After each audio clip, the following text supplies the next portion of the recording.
Bonjour, dans cette vidéo de méthode, je vais vous montrer les clés qui permettent de résoudre différentes équations dans C. Première équation, on a affaire à une équation de degré 1 en Z.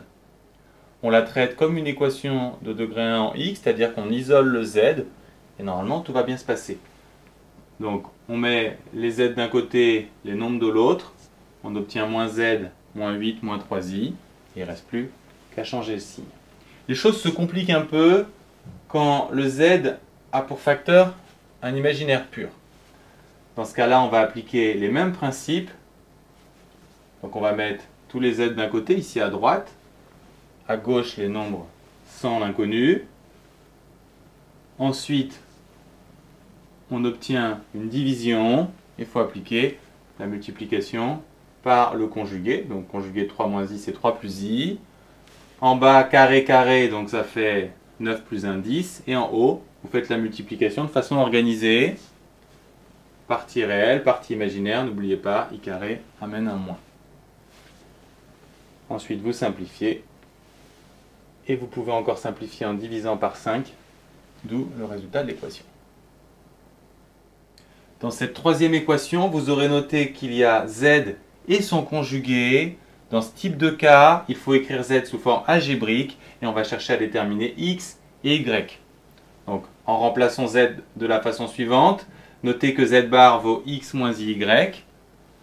Ensuite, j'ai rassemblé tous les termes à gauche et je les ai regroupés partie réelle d'un côté et partie imaginaire de l'autre.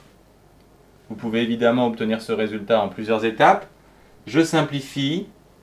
Un complexe est nul si sa partie réelle est nulle, ainsi que sa partie imaginaire. Les deux équations sont très simples à résoudre, ce qui nous donne x et y. Et puisque z, c'est x plus y, on obtient le résultat suivant. Gardez bien en tête, quand vous avez du z et du z bar, passez par l'écriture algébrique.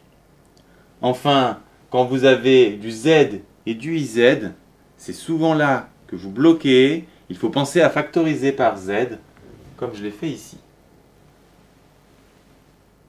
Quand vous avez affaire à des équations de degré 3 ou 4, il faut essayer de vous ramener à du degré 2. Ici, vous constatez que tous les termes sont en z. Vous pouvez donc factoriser par z. Un produit est nul si un des facteurs est nul, d'où le système suivant. On reconnaît ici une équation de degré 2. On va appliquer le delta qui est négatif. On a donc deux solutions complexes conjuguées. Les solutions sont donc les suivantes. Mais attention, n'oubliez pas la troisième solution, z égale 0. Observez cette équation de degré 4, elle est particulièrement simple puisqu'elle ne contient que deux types de termes en z, z4 et z carré. Vous avez déjà rencontré des équations de ce type en première avec la variable x. Vous appliquez la même méthode, un changement de variable. Ici on pose grand z égale petit z carré. L'équation devient alors une équation de degré 2 en grand z. On a envie d'appliquer le delta, mais il y a beaucoup plus rapide. Il y a une identité remarquable. Et on en déduit que grand z égale moins 2. Surtout, on n'oublie pas de revenir à la variable petit z. Si grand z égale moins 2, cela signifie que z carré égale moins 2, d'où les deux solutions suivantes.